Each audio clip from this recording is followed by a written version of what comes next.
Student choice, student and parent. Yes, ma'am. And are you having the morning sessions in different parts of the city? Because I think that's really important for people to feel that this school in their community. That's the vision, and we are not necessarily using schools. That is still TBD. So that's part of what we want to hear from you all. You know where the morning is. Right.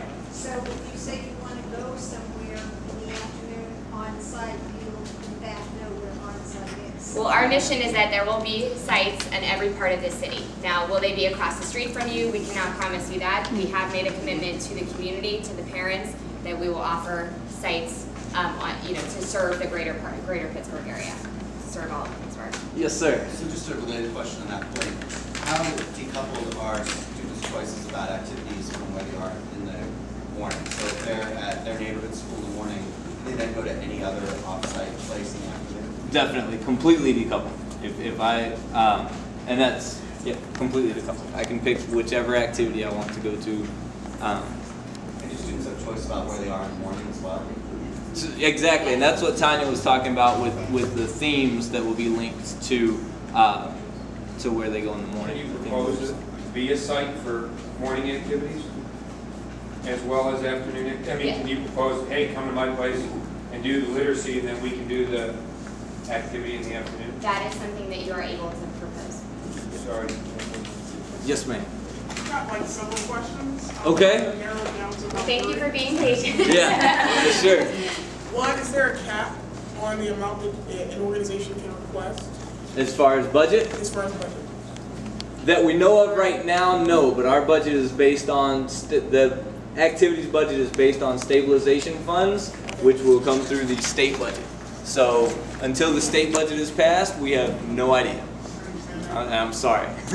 Second question is, if my proposal for my organization is accepted, but then in the spring, no one gets to choose me, then what? Well, that's Well, that's part of that. I mean, to be honest, that's going to be part of the contract work. I mean, that's something that we still have to work out. Is where will be the leeway for you to get out of the contract, for us to get out of the contract if that is the case. But to be honest, we don't envision that being the case. If you're chosen, it's because you're unique, and we see something really different and bright in your organization and what you propose to do. We've been holding student steering committees, we've been holding parent-teacher steering committees, so we've gotten a pretty good gauge of what the kids consider exciting and what they don't. And I swear, my final question. yes, ma'am. As far as getting kids in, what's the marketing strategy, and are providers responsible for helping to recruit? Or how are you going about doing that? So it's a great question. So our exact marketing plan hasn't been developed yet, but we will be expecting partners to help out with that marketing and that enrollment and really getting those numbers up. Absolutely. Yes, ma'am.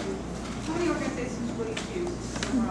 We don't That know. number, it depends on how many you all can serve, because we know that we want to attract a large majority of the incoming 6th, 7th, and 8th graders. So So is there a target number that you would see an organization you would serve? no, So what's the number you're going to be serving? I mean, 2,500 students, hopefully. Oh, wow. Yes, ma'am. And then- Okay, I have two questions. Okay. The first one, is this in any way related to the summer extended year, the regional learning camps? No, Okay, so that will still be going on as it always has? that will not. This will take the place of middle grades Okay. regional learning camp. And the second question is there any possibility of an activities provider doing, rather than an every day for 5 weeks, a weekly activity or bi-weekly or anything of that sort? Yes, absolutely. We know that there are organizations that may not have the capacity to operate for 3 hours a day, 5 days a week. So we are interested in hearing about that. What I would suggest you do if you're specifically thinking about proposing a one-time-a-week activity is reach out to Eddie, because there will most likely be a slightly tweaked process for that based on the RFP. So we wouldn't want you to go through the whole process just yet, but we can kind of direct you to Eddie that way. But this RFP is asking for organizations that are able to provide those 5-day-a-week, multiple hours, hands-on work. yes, sir. Oh wait, this young lady. This is next. One question that when somebody signs up as a middle school student, your group of 20 could compose both 6th, 7th, and 8th graders, right? It could be mixed, so you're not just serving the 6th grade, right? Right. It's up to the kids, okay. To the kids, And absolutely. second question is will we know in the literacy training that they have, I mean, I would think it would be nice and sometimes in the afternoon to have some of your activities related to the books they're reading. Are they reading books as part of literacy training or program? And would we know that book list? Most definitely. You will know the professional development work, while we have the timeline mostly figured out, obviously the content is not 100% figured out for the professional development. Tanya's working specifically on the literacy piece. Our goal is to have you all in the know with regard to the novels, the reading and writing activities that will be done in the morning, because we do want there to be extension activities and ways to link what you're doing in the afternoons with what we're doing in the morning. And it may not be a formal form of assessment or anything of that nature, but we will be letting all of our activities providers know what kind of curriculum is going to be taking place in the morning. Mr. Rodriguez. Are the students going to be getting homework then? That part is still yet to be determined. For summer camp? No, I have not. Yes, ma'am. So just so I understand, if you are looking for an academic link in the afternoon, a fun time in the afternoon, being active and so on, but you would prefer some type of link to your morning academic electives? So proposals will only be evaluated on those goals 2 and 3, which are developing a passion and then being ready for the skills of high school. So not necessarily academic skills. However, any activities that are able to link in with the other 2 goals, the morning literacy and everything, that's great. We definitely see that as. Let me provide you an example. There's no way that you will know our literacy curriculum before the October 2nd deadline. So that is fair to say. That is a fact. What we would like to see is that you are thinking about the fact that this is a literacy-based program. Whether you are providing an athletic activity in the afternoon, but you can have some time for students to learn about the activity, to reflect on it, to maybe do some reading and writing. I mean, these are the kinds of things that we would like to see. So that's our vision. There's no way we can expect you to connect it directly to our 6th, 7th, and 8th grade curriculum right now. That's not what we're asking. We're asking that you're on board with our vision for making this a really fun, holistic experience for the campers. Yes, sir. Yes, ma'am. Will there be transportation from the sites back to the home school after the activities? There will be, and that's so as I said before. In your proposal, if you'll list whether you need PPS to provide that transportation or whether the organization will provide that transportation and build it into the budget, but there will be transportation back to the home site if it's an off-site activity. Absolutely. Right. Or site. As an afternoon provider, are you an option for one site of kids, or are you an option for the citywide selection of kids? You're an option for the city. Okay, so it's potential, if we had a location somewhere, we could get kids from the east end and north side, whatever. Yeah? Yes, that's Definitely. all possible. Great. Most definitely. Yes, ma'am. Will the children be enrolled in 5 weeks activity, the same one? Because it's 5 weeks program, they will follow the activity for 5 weeks? Yes, ma'am. Yes. Oh, Yes, sir. Okay. Are you expecting kind of a capstone activity at the end and something that parents can participate in or observe? Oh, it's a great question, and that is outlined in the RFP. But I wanted to touch on that, and we didn't put it in the proposal or in the PowerPoint. But yes, we expect for the campers to have some type of delivery at the end of the camp period. Absolutely, that they can share with their parents and community. That's up to your imagination. Exactly. We expect that to be your week.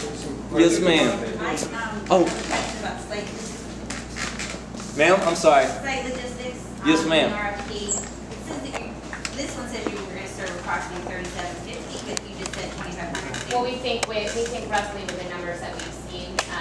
Divided among 8 to 10 sites. Right. Does that mean just the morning on site? That's correct. Right. Exactly. So that's And just. then, so how many sites did you anticipate in the afternoon? That depends on the responses that we get. And would you be valued better if you can serve a larger number of students in the afternoon as opposed to one group of 20? That won't affect your evaluation on the proposal at all. We're looking for just the highest quality you can produce, and what the number of kids are that can get that high quality, that highest quality. I'm going to go up here so that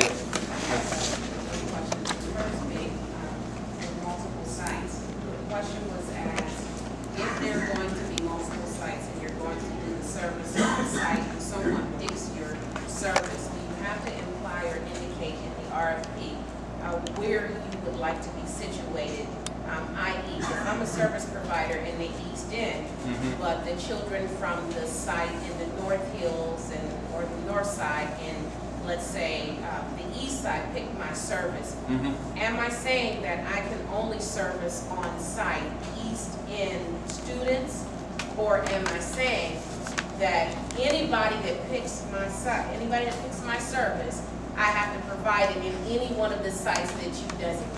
No, definitely not, and that's a great question. What you're saying is, I would like to go to a site provided by PPS that the kids will already be at, and then they can be kids from other sites that may come to that site, or if there are enough kids from that site that want your activity, they may just come from that site to your activity in that site, but you're not expected to have your activity at 8 to 10 different sites. Please specify that. But I can specify that I can be at 2 specific sites. Definitely. It just needs to be specified what my human capital or what my staffing capacity is. Yes, ma'am. Exactly. Yes, ma'am. Do you think that before October 2nd there would be some ballpark figure in terms of the financial aspects, the budget? Because it's very difficult to come up with a 5-week plan when you have no clue how much money you can spend. And trust that we know that and we understand that. If something comes out from the state budget before October 2nd, then there is a possibility that ballpark will be there. If it doesn't, then this is the best we've got. So we should just, the sky's the limit in terms of writing this, and then negotiable if we find out, well, it's a great idea, but if it is too high, is that something we would discuss? Something that that would be negotiate. exactly. That's exactly right. Yes, ma'am. Yes, ma'am. Would you accept an RFP where more than one organization came together to offer a 5-week program? Definitely would accept an RFP. So the question was, would we accept an RFP from where more than one organization came together to offer a program? And we definitely would be interested in that. Actually, in the RFP, in Section 3, where it talks about the specific criteria, it states that if you have a legal joint venture with another organization, if you have a legal partnership, to include that joint venture. But if you don't, and you'd like to get together with multiple organizations, as long as that RFP or that proposal is written by all 2 or 3 or 5 organizations, we're definitely interested in looking at that. Yes, ma'am. For sure. Yes, sir. Just 2 quick questions. Yes, sir. We've already gone over this. At the end of the day, if we're doing an off-site, is the school site where they start in the morning, is that where we return them if we're providing transportation? Right. Yes, sir. If they're at a school, and that is, exactly. Right now, as it stands, we would take them back to their morning site and then transport them home. And you may have already asked this, but are they all going to go back to the same site? If people pick whatever I propose, right, are they all going to start at the same site in the morning? Not necessarily. So they can be dispersed over different sites. So providing transportation then could be a challenge if you're returning kids to all these different neighborhoods. Basically, I mean, I don't know. And then one final question: is it possible to split it up? Like, instead of doing 5 weeks, could you do 2 weeks and then 3 weeks with a different group of kids? At this point, that's not possible. Okay. All right. Yes, sir. Our organization oftentimes partners with many other community partners in Pittsburgh. And I know we already touched on if you can write a joint proposal, but we also do things on our own without community partners. Right. Would we submit then 2 proposals, one with just the programs we do, and then one as joint partners, or is it just one whole thing? 2 separate proposals then. Got it. Absolutely. Thank you. Yes, sir. Definitely. Yes, ma'am. I have 2 questions. One is, you want your kids self-contained. say that you're a provider already of operating an activity-based camp. Right. Can you have the kids incorporated into the camp? Definitely. You don't want a separate camp for your It doesn't have to be, oh, these are the PPS kids over here and these are the other camp kids over here. If you have a camp that's already running in the hours that you specify, then there's definitely intermingling where, you know, we don't want them necessarily self-contained. But it will be free to the PPS students, and the proposal will specifically be around the PPS students. And we can't provide any of the budget or funding for any of the other students. So, and that's. And the second question is, have you anticipated kids having special needs as far as behavior problems and what you're going to do with kids like that? Are you going to discharge them, or are you going to look for providers to try to help the kids that have these special needs?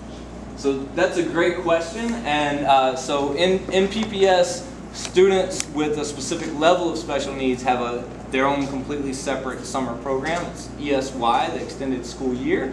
And then as far as students that are fully integrated into the day, our plan is to treat them as any other student. So as far as a behavior plan, as a site, you may have a behavior plan, or we may work one out with you for any time there are behavioral issues for students, and that's whether they have an IEP or not. The topic for professional development that we would like to do with the activities providers is discuss camp culture, what the rules are going to be. We want to have uniform standards for all of the campers, regardless of which level they're coming from, and to treat them all fairly. So, you know, at this point, we do have a separate program for some of our students in PPS, but otherwise they are all integrated and welcome to join. Yeah.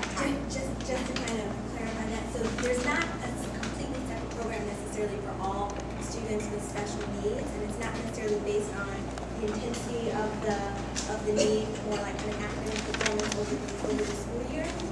So there will potentially be students with behavioral, with physical, and with mental, or academic issues that need to be addressed. On the academic side, that would probably be just something that you would be able to work with me or with the other academic team on how you can tailor and how you can differentiate your activity to meet the needs of those students. For students who have specific physical disabilities, there would most likely be that might be a place where we may have a PPS staff member that might follow that student to support them in doing the activities that we're doing after. It's just a I appreciate it. Thank you for clarifying. This gentleman's had his hand up for a long time. Oh, same question. Great. Mr. Fitzpatrick. Yes. Also, another question is it's a little bit about placing on there. If in fact you write your proposal for 50 students and you contract for 50 students, but at the time of the recruitment process, I get 75. What then is the negotiation as to being able to fund those extra 25 kids if in fact I can approve it? Well, all contracts, renegotiations have to go through our board approval process, so that's something that we would have to revisit, and there's actually a formal process for that. Yes, sir. A couple of things. The first one, sort of a comment. We're looking to cultivate new interests. Wouldn't it be better to give the kids a taste of two things than just one thing for 5 weeks? And related to that, let's say that my 7th grader goes to the first tee to golf, and after 3 days, can't stand it. What accommodations will be made for kids then? It's going to be your time for all 5 weeks. So, yeah, go ahead. So it's a great question, and the reasoning for one activity for 5 weeks, or for the vision of one activity for 5 weeks, is that we really want this to be a passion that students can continue and carry out through life. So I may be able to go to first tee and learn how to drive my golf ball from 3 days worth of training. But if I want it to be something that I really develop a passion for, our belief is that takes more than just 3 or 4 days, and then to be able to continue throughout life. As far as if I go for 3 days and then I absolutely hate it and I want to go do something else, right now we don't have anything built in for that. Right now, a student that has signed up for golf is in golf for 5 weeks. Then going back also to one question before is, someone asked, so preference would be given then to anyone that's going to write proposals for 5 weeks? Not preference. No, this is the call for action through this RFP is for 5 weeks. Yes, ma'am. All right, so we're considering 2 separate activities. Okay. One set of activity could conceivably accommodate a cluster of small group of 15. Okay.